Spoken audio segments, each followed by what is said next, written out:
Why do I always run out of time on the reading section? Hey, you dropped something. Where did they go? Looks really old. Wait, the title is the SAT Bible?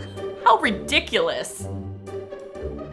I wonder what this book's about.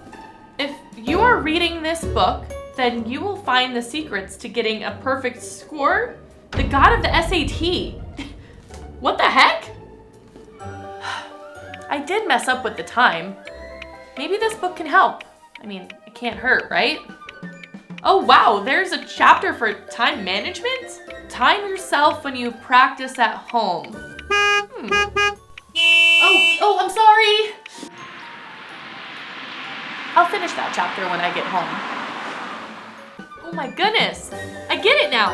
This book seems like the real deal. You know, I think I'll keep it. I really hope I get to meet that SAT angel again one day. Yeah.